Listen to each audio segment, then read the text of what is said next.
국민 여러분, 안녕하세요. 여기는 대한민국 대표 정치 전문 플랫폼 한국정치TV입니다. 이원석 검찰총장이 5월 2일 김건희 여사의 명품백 수수 의혹과 관련해 전담수사팀을 구성하라고 지시했습니다.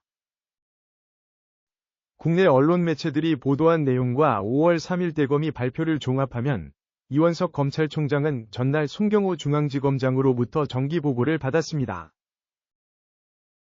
이 자리에서 이원석 검찰총장은 송경호 중앙지검장에게 증거와 법리에 따라 신속하고 철저하게 수사해 진상을 명확히 규명하라고 말했다고 합니다. 이에 대해 최근 김건희 여사 사건에 대한 수사가 늦어지고 있다는 지적이 나오자 검찰이 수사의 속도를 높이는 것이라는 해석이 나오고 있습니다. 이 사건은 김건희 여사가 2022년 9월 서울 서초구 코바나 컨텐츠 사무실 안에서 최재형 목사로부터 300만 원 상당의 디올 가방과 향수 등을 받았다는 것입니다. 김건희 여사가 디올 가방과 향수 등을 받는 영상을 보도한 것은 백은종 서울의 소리 대표와 정대택 기자입니다. 이와 관련해서 두 사람은 김건희 여사가 디올 가방 등을 받은 것이 청탁금지법을 위반한 것이라고 주장했습니다.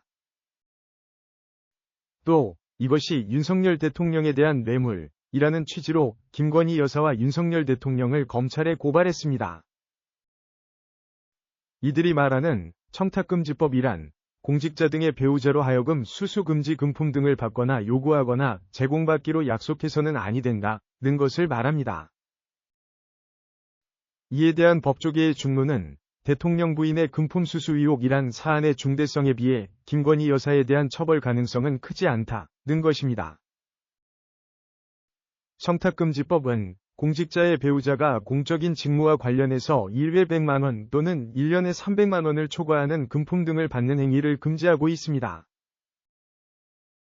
이것은 공직자의 배우자를 통한 우회적 청탁을 방지한다는 목적으로 만들어진 조항입니다.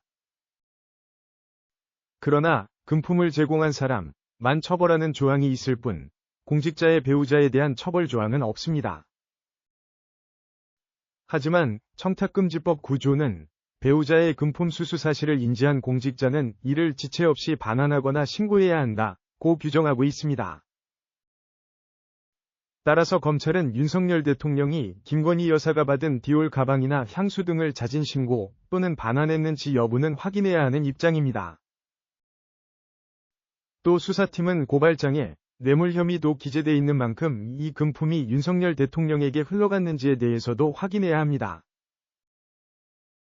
만일 디올 가방 등이 윤석열 대통령에게 흘러갔을 경우 최재명 목사와 윤석열 대통령 사이에 구체적 청탁 현안이 있는지와 직무 관련성까지 검토하게 될 것으로 예상됩니다. 한국정치TV는 국내 최초로 탄생한 중립적, 객관적, 과학적, 불편부당한 독립 정치 미디어입니다. 여러분의 구독과 알림, 자발적인 후원은 채널의 제작과 운영에 큰 힘이 됩니다.